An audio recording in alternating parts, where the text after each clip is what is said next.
Welcome to the Straightforward Connection with Tommy. This video is on your SmackDown 205 Live results. And start off with birthdays from the dates June the 6th. June the 6th birthdays, Ahmed Johnson, he was born 1970. Drew McIntyre, 1985. ODB, 1978. Conan, 1964. June the 7th birthdays, Superstar Billy Graham, 1943. Howard Finkel, 1950. And rounding out June 7th birthdays, 1965, Mick Foley. Universal Champion Brock Lesnar will likely see his title reign come to an end soon, according to Justin Barrasso of Sports Illustrated. SI noted that it's widely believed among sources in WWE that Lesnar will drop the belt by August 19th, SummerSlam pay-per-view at the latest. Lesnar's new WWE contract pays him by the match, and a title loss could mean the end of his run with WWE. It'll be interesting to see if Paul Heyman sticks around following Lesnar's departure. If the Beast leaves, as I report that there are no current creative plans for Heyman outside his role with Lesnar, but that could always change. Lesnar will soon break CM Punk's record for the longest modern-day title reign. Punk held the WWE title for 434 days, while Lesnar just hit the 430-day mark. WWE recognizes Punk's 434-day WWE title reign as the sixth longest of all time and the longest of the 2010s. Current plan for the August WWE SummerSlam pay-per-view is for Brock Lesnar to defend his WWE Universal title against Roman Reigns. According to the Wrestling Observer newsletter, this was the plan as of a few days ago, but while not 100% confirmed, this is the working idea. It looks like Reigns may finally have his big moment with WWE Universal, with the Universal title at SummerSlam. We noted earlier that due to a Sports Illustrated report that multiple sources with WWE believe that Lesnar will be dropping his title to end his WWE run soon, by SummerSlam at the latest. This would be Reigns' third title shot during the Lesnar's current run. Lesnar retained over Braun Strowman, Samoa Joe, and Reigns in a fatal four-way at SummerSlam 2017, with Lesnar pinning Reigns, while Lesnar defeated Reigns in a singles action at WrestleMania 34 back in April, and then retained over Reigns in a steel cage match at the Greatest Royal Rumble event in April. And that steel cage, not because Reigns won that, as they clearly stated. Reigns' feet hit first.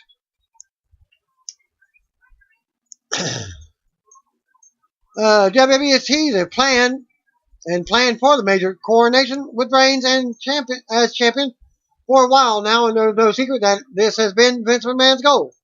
Reigns also lost two big title matches to Kevin Owens back when he was champion at Roadblock, End of the Line in December 2016, and then in a no DQ match at 2017 Royal Rumble. SummerSlam takes place on August 19th from the Barclays Center in Brooklyn. It's believed that Lesnar will be away until it's time to build to his SummerSlam match. The Beast will soon break CM Punk's record for the longest modern-day title reign of 434 days, as he just broke the 430-day mark. Dolph Ziggler is featured in this new Daddy's Boy comedy sketch with his brother, former WWE developmental talent Ronnie Pierce, a.k.a. Ryan Nemeth.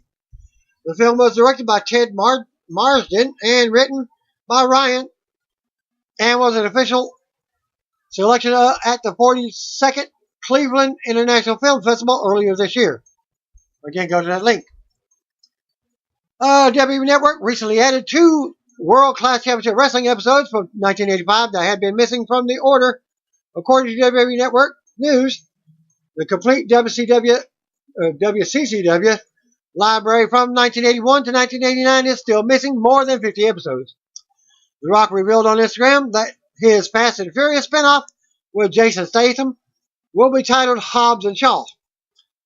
Rock posted the following and noted that the surprise casting announcements will be made soon. The movie is scheduled to be released on August 2nd, 2019, and will focus on Rock and Statham's characters from the Fast and Furious franchise. Luke Hobbs and Deckard Shaw Production is expected to begin this fall. Hobbs and Shaw had been the working title since last summer, but Rock revealed that this is the name that they're going with for the movie. He wrote the following: Sunday Shakas and Scripts. Reading our new Fast and Furious spinoff titled Hobbs and Shaw, with my dude at Jason Statham, and a few surprise casting announcements coming soon.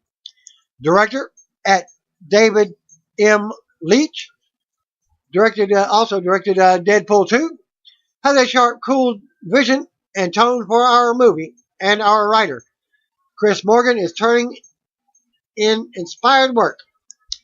Good to see our franchise evolve and grow. Hell of a fun ride. This one's for the fans. Thank you to our entire hard-working production crew putting in the hard work to make something great. Mahalo and see you soon. Hobbs. WWE United States Champion Jeff Hardy is currently dealing with a pinched nerve. According to Johnny Fairplay on PW Torch's Pro Wrestling Podcast, the pinched nerve is causing numbness in Jeff's fingers. Hardy made just a few TV appearances in May and has not been used on SmackDown in 2 weeks. Hardy retained his title over Randy Orton at the May 6th WWE Backlash pay-per-view and then lost a non-title match to The Miz on the May 8th SmackDown episode. His last TV appearance came on May 22nd SmackDown episode, a non-title loss to Daniel Bryan. While his TV appearances have been limited, Hardy has worked some dark matches in live events of late. He teamed with Bryan to defeat Big Cass and The Miz after Tuesday's WWE 205 Live tapings and retained over Shelton Benjamin in the pre-show dark match on May 29th, which took place in his home state of North Carolina. Hardy was kept off TV that night. There were reports of Hardy selling a leg injury at recent WWE Live events and during the dark match with Shelton and the tag match with Bryan. It was believed that this was just selling for the match, but we did report on May 15th that Hardy had suffered a left leg injury during his entrance for the dark main event in London that night. Hardy was checked out by a doctor and was noticeably limping before and after the match, but he continued to wrestle and nothing else was reported on a possible leg injury. No word yet on a possible leg injury, but as soon as I get any news on, it's just strictly the pinched nerve injury.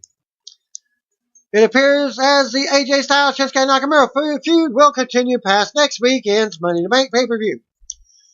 Updated advertising has Styles versus Nakamura as the main event for SmackDown Live events through August. So, AJ Styles will retain. Major spoiler.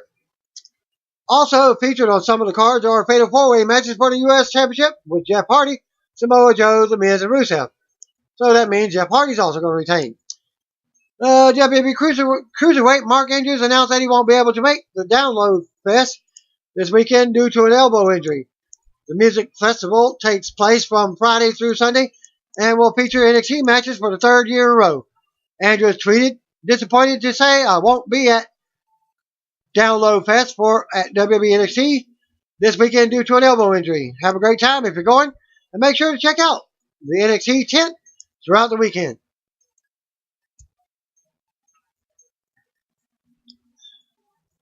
The Bella Twins YouTube channel posted this video of Brie Bella discussing the rap battle between WWE superstars and the cast of Glow on Drop the Mic, which airs this Sunday at 10:30 p.m. Eastern Standard Time on TBS. The show will be hosted by Method Man and Haley Baldwin and will also feature Chris Jericho and Layla Ali. The Bella Twins, Alicia Fox, and SmackDown Women's Champion Carmella will be representing WWE. Dolph Ziggler noted on Twitter that he's thinking about hosting a comedy show at Caroline's on Broadway Comedy Club during SummerSlam weekend in New York City. He tweeted the following: "Heel Ziggler, thinking about getting some of my work buddies, wrestling and comedy, to have a show at Caroline Sun, B-Way, the week of #SummerSlam. WWE posted this new Superstar Trivia video with WWE Intercontinental Champion Seth Rollins. The Kingslayer quizzes fans on who he defeated to become the first WWE NXT Champion. The Shield Tag Team title match with Team Hell No at Extreme Rules 2013, and his WWE title match with Roman Reigns at Money in the Bank 2016. Sky Sports reports that WWE has signed professional rugby player Luke Menzies. Menzies first worked a WWE tryout 2 years ago in Scotland and has been working the UK Indies since 2016. Show you a picture. He was trained by UK legend Marty Jones. SmackDown Live opened from the American Bank Center in Corpus Christi, Texas. Tom Phillips welcomes us to the show. He's joined in by Corey Graves and Byron Saxon. The show and Rusev, The Miz, and Samoa Joe versus the New Day in six-man action. Mixed tag team action with Jimmy Uso and Naomi versus Lana and Aiden English. Becky Lynch versus Charlotte in a battle of best friends. We go right to the ring, and SmackDown Women's Champion Carmella waits with a mic as the music plays. Carmella calls out and asks Corpus Christi, "What's up?" and then demands that they stand to praise her for being champion. Carmella says, "We're right. Tonight isn't about her. It's about her Money in the Bank opponent, Asuka." Carmella says that Asuka isn't who we think she is, but before she exposes the Empress of Tomorrow, we get a video package looking at Asuka's dominant reign in WWE. Carmella says Asuka is amazing, or was. She mocks her and says it's time to remove the mask to face the horrible truth together. Carmella shows us another video package and says this is the real Asuka. The video shows Charlotte Flair ending the defeated streak and a few more unfortunate events in Asuka's run. Carmella says that was painful to watch, and the truth is she hasn't been the same since the streak ended at WrestleMania 34. Carmella says this is why she has no fear, because Mela is money and the age of Asuka is over. Carmella says Asuka was undefeated, but now she's just defeated. It used to be no one is ready for Asuka, but now everyone is ready for her. Even some of the pathetic fans in the crowd, including the one guy drooling all over the place. The music finally interrupts and out comes Asuka. Asuka does her entrance before anything can happen. Music hits, out comes Mandy Rose with Sonya Deville. Rose says Carmella didn't have to go through all that trouble of a presentation. She could have just asked her how Asuka is. Rose talks about how she was close to beating Asuka last week, and now that she knows the truth, she knows that she can beat Asuka tonight. Deville says Rose did exactly what she was supposed to do, left just enough for Asuka for her. Sonya says her turn is tonight. Carmella says they are right, but who is it going to be, Mandy or Sonya? She says the undefeated Asuka would have taken them both on, but she's just defeated now. Carmella suggests Asuka just call an Uber and get the hell out of here. The music interrupts. Out comes SmackDown General Manager Paige. Paige says once again, no one speaks for her because she's the one that makes the matches around here. Paige says Asuka has unfinished business with both of these ladies. Paige asks Asuka which opponent she wants, Rose or Deville. Asuka is all smiles. She snatches the mic from Carmella and says she wants both. Paige says that's the Asuka we all know and love. Paige announces Asuka versus Rose and Deville in a handicap match, and that match is up next. Back from the break, and Asuka goes at it with Deville. Carmella's on commentary. They go back and forth to go to the mat. Asuka applies a knee bar, but Deville makes it to the rope to break the hold. Deville turns it around and works Asuka over, bidding her into the corner. Rose tags in for double tipping. Deville with another tag and shoulder thrust in the corner. Rose tags right back in and keeps the attack going in the corner. Mandy keeps Asuka down and grounded on the mat. Asuka ends up making a comeback and going to the top for the missile dropkick. Carmella gets up from the announce table and distracts Asuka, allowing Deville to drop her and take control. Carmella moonwalks on top of the announce table as we go to commercial. Back from the break, and Asuka goes at it with Rose. Asuka with a big kick right as Deville tags in. Deville also gets rocked. Asuka ends up hitting a hip attack on Deville, but Rose breaks up the pin. More back and forth between Asuka and Deville. They kick each other at the same time and both go down as referee counts. They both get up and run the ropes. Deville nails a big spear for a 2 count. Deville can't believe she kicked out.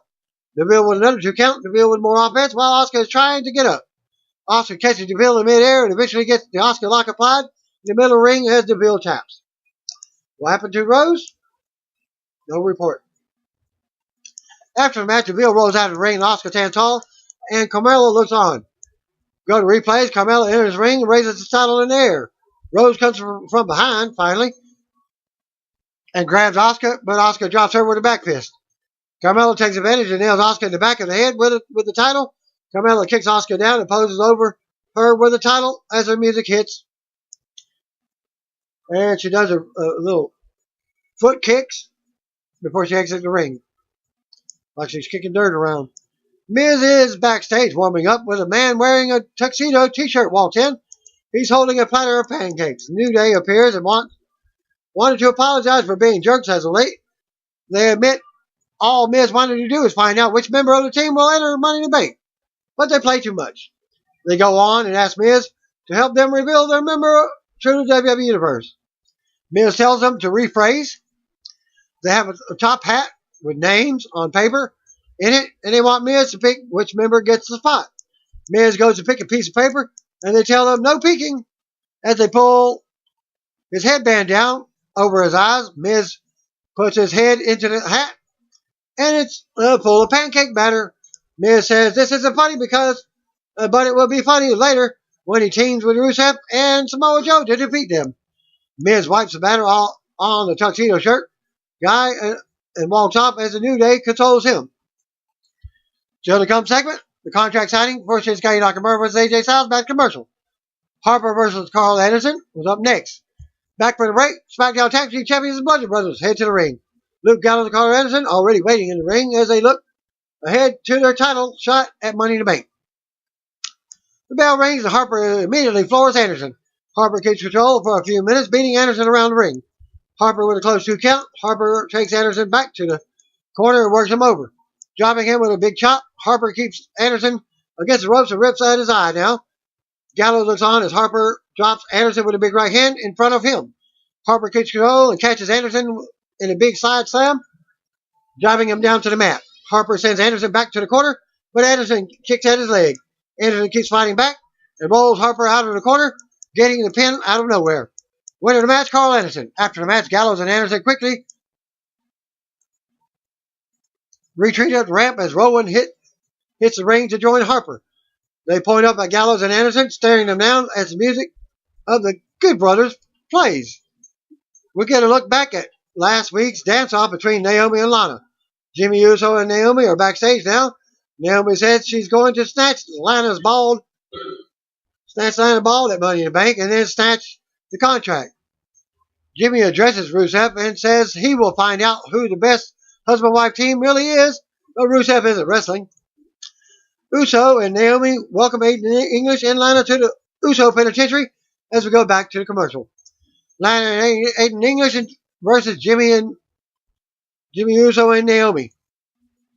Back for the break, out comes Jimmy Uso and Naomi for tonight's mixed match tag. Aiden English was out next due to introduction for Lana. Lana is out next and they head to the ring together. English starts off with Uso as we see the Money in the Bank briefcases hanging high above the ring. English takes control with a headlock and sings out about being Rusev Day. Uso gets an opening with a shot to the throat. Lana and English stall some to check on his throat. This leads to Uso and Naomi taking out their opponents at the same time. Sending them out to the floor, Uso and Naomi run the ropes and leap out, taking their opponents down on the floor for a pop as we go to commercial. Back for the break, Naomi gets the upper hand on Lana. She backs English away on the apron, but this allows Lana to come from behind and turn around for a 2 count. Lana then works Naomi over in the corner and covers for a 2 count. Lana keeps Naomi grounded with a submission. Naomi finally turns it around and has Lana is mocking Uso. Lana shuts her down and goes for another pin attempt, but Naomi kicks out at 2. Lana keeps Naomi down with another submission and talks some trash. Naomi delivers a jawbreaker.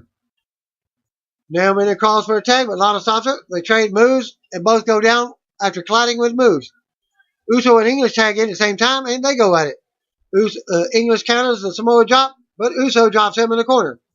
Uso with an Umaga splash for a 2 count as Lana breaks up the pin. Lana slaps Uso. Naomi comes in and leaps over him with an assist, tackling Lana with strikes. English takes advantage and drops Uso in the corner. English mocks Uso and goes for the corner splash, but Naomi runs in out of nowhere with a crossbody to English. Uso follows up with a super kick to the throat of English for the pinfall. After the match, Uso and Naomi stand tall and celebrate before we go to replays. We go backstage to SmackDown General Manager Paige with Shinsuke Nakamura and AJ Styles.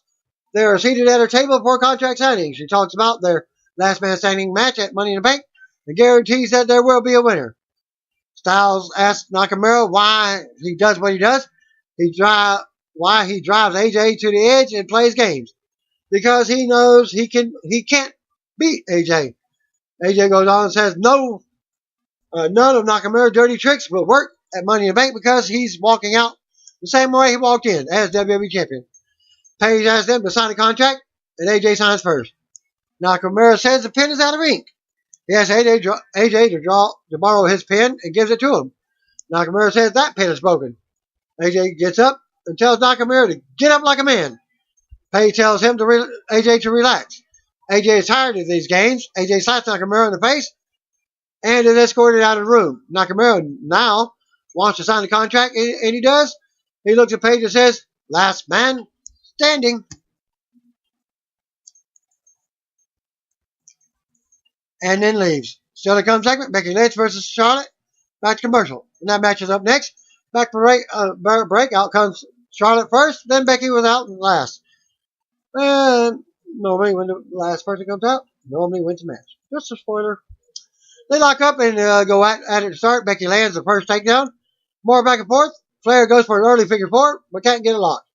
They keep the back and forth going until they face off again.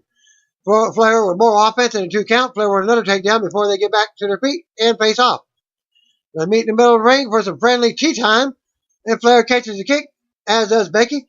They agree to put the block kicks down and go at it again. This time they collide in the middle of the ring with crossbody attempts. Both go down and we return to commercial. More back and forth after the break. They trade several woo chops on each other. Flair takes control and hits a belly to back suplex. Becky with a boot to the jaw and a kick. Becky goes to the top, but Flair cuts her off and brings her down with a backbreaker for a 2 count. Flair goes for the figure four, but it's blocked. Becky drops Flair again and goes back to the top. Becky hits the top rope leg drop for a close 2 count. Becky ends up going for the disarmer, but Flair turns it into a 2 count. Becky with a big forearm, but it's blocked. Flair tries again, but Becky turns it into a disarmer for the win. After the match, Becky stands tall as the music hits. We go to replays. Flair sits up against the ropes, and Becky walks over to help her up. Fans cheer as they hug in the middle of the ring. Becky's music starts up as Flair leaves the ring, and Becky continues her celebration as we see the briefcases hanging high above the ring. Dr. Fuentes backstage with Samoa Joe. Joe immediately cuts her off and asks what she sees when she looks at him. A vicious man, maybe a man who has the conscience of a rabid dog, or a moral compass. So backwards that he will stop at nothing to get what he wants. Joe says that the New Day will find out those things are true tonight. Joe goes on and says people will see him as a man who made a promise and kept it. He promised he would put Daniel Bryan to sleep. He also climbed the ladder and got the briefcase last week, which terrified the locker room because they saw the truth. Joe goes on and says whoever will call himself the WWE Champion will be labeling himself a marked man.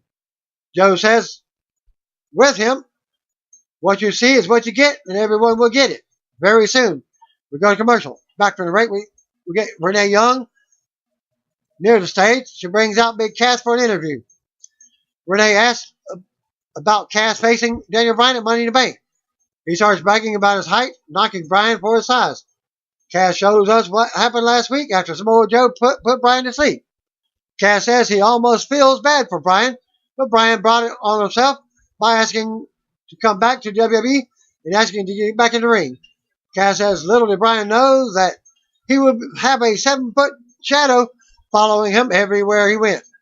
Cass says Bryan has never been in the ring with someone as big as him as educated as him, with someone that's a star like him, with someone that holds a grudge like he does. Cass says that's why he will do everything he can to dismantle Bryan at Money in the Bank, to beat him down and embarrass him. Fans boo Cass. Cass says he will take Bryan's scrawny little arms, rip them off his body, and beat him with them. Cass is going to snap Bryan's little legs so he can't walk and can't put the heel hook on him again. Cass goes on and says Bryan needs to go back to doing what he does best, playing a little garden gnome on Total Bellas. Cass says a better Bryan will look in the mirror after Money in the Bank and come to the slow realization that a pathetic little man like him will never survive in this big man's world. Dr. Fuentes backstage with Sin Cara, asking him if he was wrong to assume that he was still friends with Andre Cien Almas after last week's segment with Almas and Zelina Vega. Sin Cara says that they have been friends since they were teenagers, and he considers Almas to be like a brother, but something happened. Vega interrupts and asks if Cara is referring to her. She's not just something. She's the best thing that's happened to Almas. Vega says Almas accomplished nothing when he looked up to Cara. Almas told her Cara made him hide behind a mask and made him weak. Vega taught him he doesn't have to hide from anyone or be afraid, especially Cara. Cara doesn't believe her, but she reveals that Almas went to Paige and got a match against Cara for next week. Almas suddenly attacks from behind and beats Sin Cara down, destroying him. Almas and Vega leave as officials check on Sin Cara. New Day versus Miz, Rusev and Samoa Joe, which is your main event. We go to the ring for tonight's main event. Out comes New Day, Big E, Kobe, and Xavier. Back to commercial. Back from the break, out comes Samoa Joe first for his team. Rusev was out next, followed by The Miz. Miz starts off with Woods as they go at it. They run the ropes, and Woods drops Miz for a 2 count. Big E tags in after a few minutes and runs the ropes for the big splash on Miz for a 2 count. Joe ends up coming in and dropping Woods with a big kick in their corner. We go to commercial with Joe standing over Woods. Back for the break, Miz takes Woods down for a headlock in the middle of the ring. Fans at the New Day start to rally as Woods fights to his feet. Woods looks to turn around, but Miz puts him back with a knee to the gut. Miz takes Woods to the corner and climbs up for a superplex, but Woods resists. Woods then knocks Miz to the mat with a right hand. Woods climbs up and nails a missile drop kick on Miz. Big E and Kobe rally for the tag down. Joe tags in and runs for Big E on the apron, but Big E drops off the apron on his own. Rusev runs over and drops Big E on the floor, sending him into the steel step. This leads to Woods dropping Joe with a big strike in the ring. Kobe tags in, as does Miz.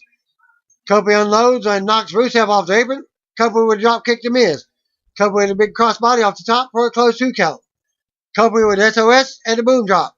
Kobe looks to hit Trouble in Paradise, but he has to stop and drop Joe off the apron. Miz takes advantage of and hits the big DDT on Kobe for a close 2 count. Skull Crusher finale is blocked. Rusev tags in, and Kobe doesn't see it until it's almost too late. Big E gets a tag, and Rusev is rocked.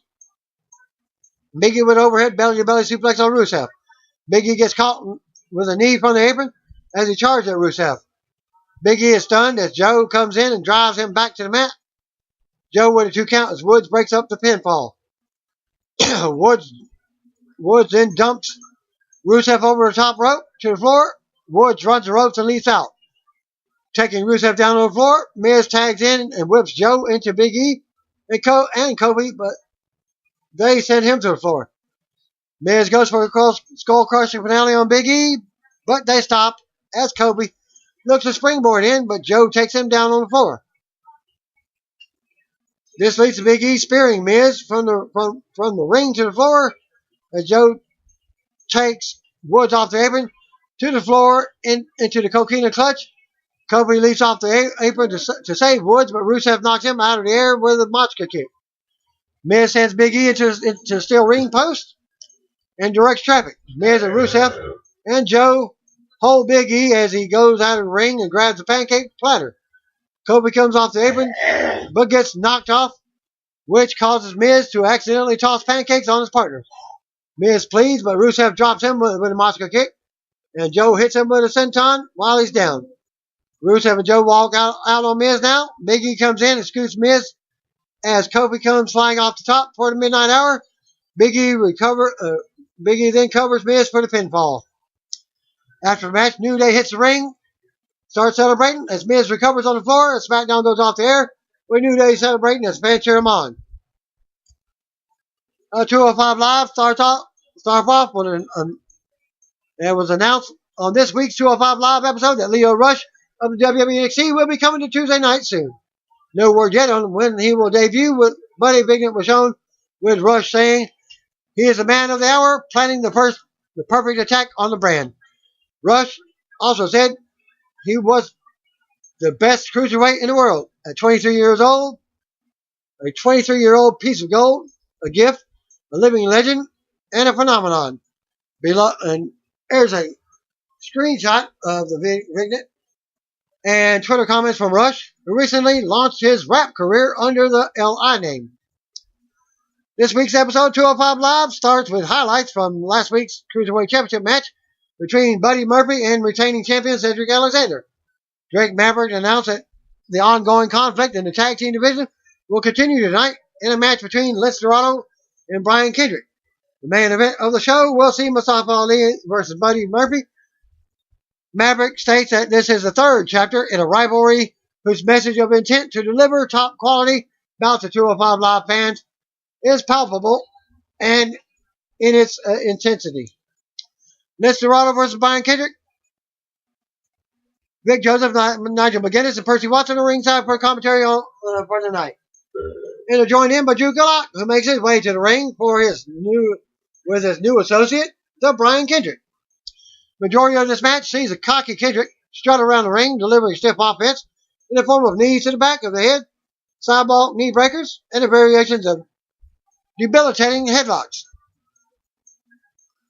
Even a spirited supporter of the fellow Lucha House Party members doesn't faze Kendrick, who mixes it up with Kalisto and Grand Metalik on the outside, mocking the party atmosphere they bring to their team's matches. Dorado puts a stop on the mockery, however, as he jumps on Kendrick from the apron and floors him with a twisting hurricanrana. Dorado's control of the match continues with an impressive luchador moveset, finishing with him feeling Kendrick on the outside with a suicide dive through the ropes. Dorado then gets to his feet and joins Kalisto and Metalik in calling out the Lucha chant yards away from an irate Gulak who stands to end a tense square off. The pause for breath allows Kendrick to throw Dorado into Metalik. Once Dorado is thrown back in the ring, however, Dorado shakes off the brief Kendrick comeback and reverses his fortunes with a springboard stunner for a quick win. Winner of the match, Lince Dorado. The sudden defeat for Kendrick enrages Gulak, who attacks Metalik and Kalisto at ringside. Lucha House Party team up and check on each other inside the ring, staring down Gulak and Kendrick, who smugly make their way up the ramp. The commentary team gush about last week's 205 Live that featured the Cruiserweight Championship match. The highlight package of the excellent encounter shows how Murphy threw everything at Alexander, but through sheer willpower and determination, Alexander was able to retain the championship. Mustafa Ali appears on the screen in the locker room. He states that the outcome of last week's match not only made him proud of his friend for winning, but hungry to compete. Ali questions whether Murphy has the heart that he himself has to become the Cruiserweight champion. TJP versus Brian Keith. TJP in recent weeks made his feelings known about the standard of competition he has received on 205 Live as of late. And his opponent this week doesn't help matters. TJP offers his hand at the start of the match, but Keith falls for the trap and receives a short clothesline for his troubles. To add insult to injury, TJP goes to the timekeeper area, picks up a microphone, he addresses the WWE Universe, reiterating his dislike for 205 Live General Manager Drake Maverick. He goes on to tease that there may be interest from Page and Kurt Angle, and there may be developments in this matter soon. While he delivers his diatribe, however, TJP is still punishing Brian Keith with ease with some trademark kicks and submissions. When Keith is in a sharpshooter, TJP throws down the microphone and leans back for extra torque, resulting in Keith tapping out and screaming in pain. This was an awesome, innovative segment, combing a promo from TJP with the destruction of an enhancement talent, a good use of the limited time available to the roster of the show, the narrative of a wrestler being unhappy with his place in the division is compelling. It will be interesting to see what comes of TJP's claims that there may be interest from the Raw and SmackDown general managers.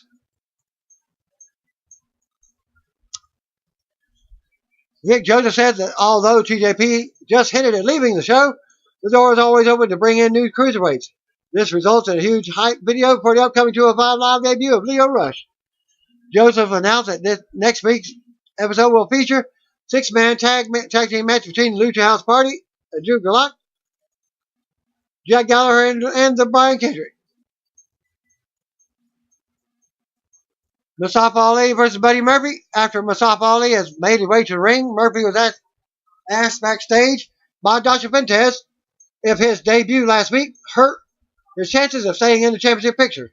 Murphy, talking with Tony Nese backstage, puts to bed that claim, saying that he is a juggernaut that nobody will be able to stop.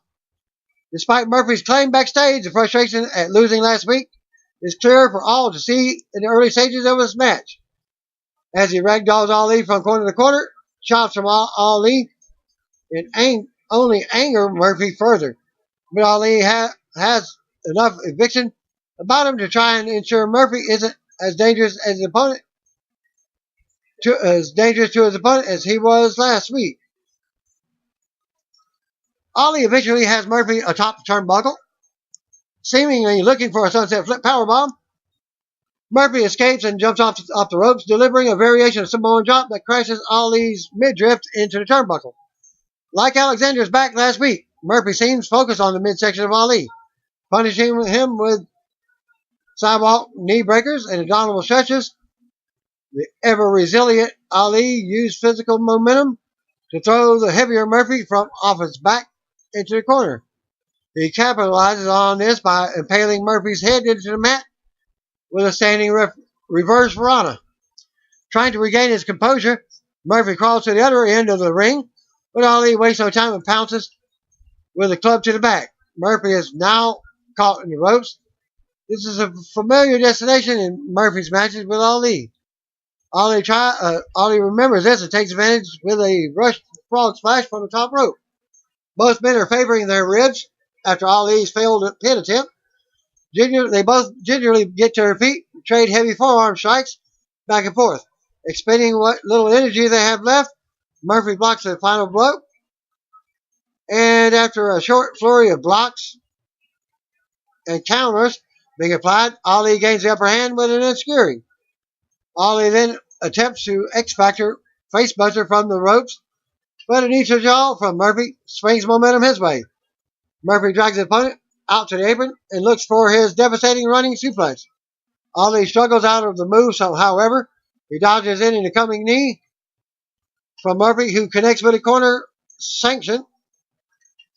Ali wriggles back out to the apron and finally delivers his facebuster.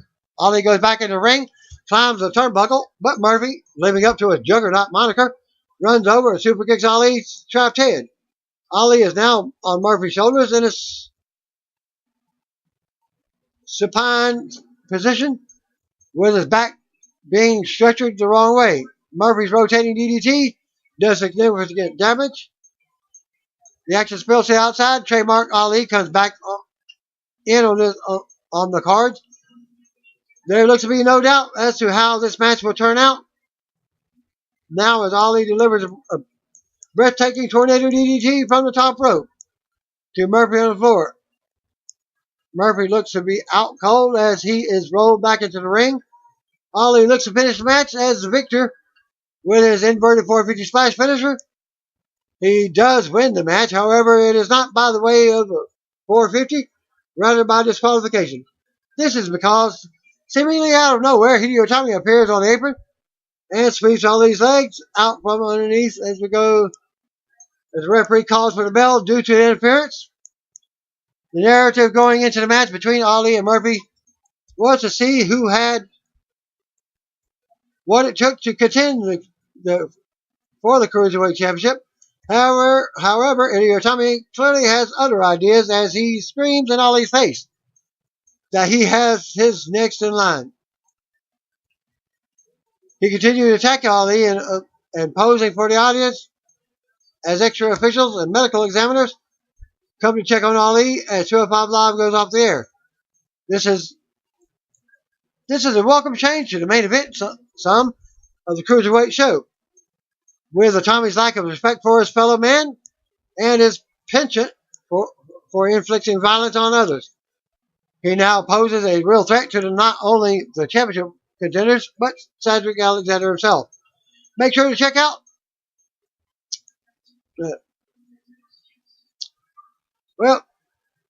Dark Main Event results after the tapings in Corpus Christi saw Daniel Bryan and U.S. Champion Jeff Hardy defeat The Miz and Big Cass in tag team action. It looks like there was no pre-show dark match at all. And that concludes my SmackDown and main event results for this week. Thanks again. See you on the video. If you don't know, just call me, brothers and sisters.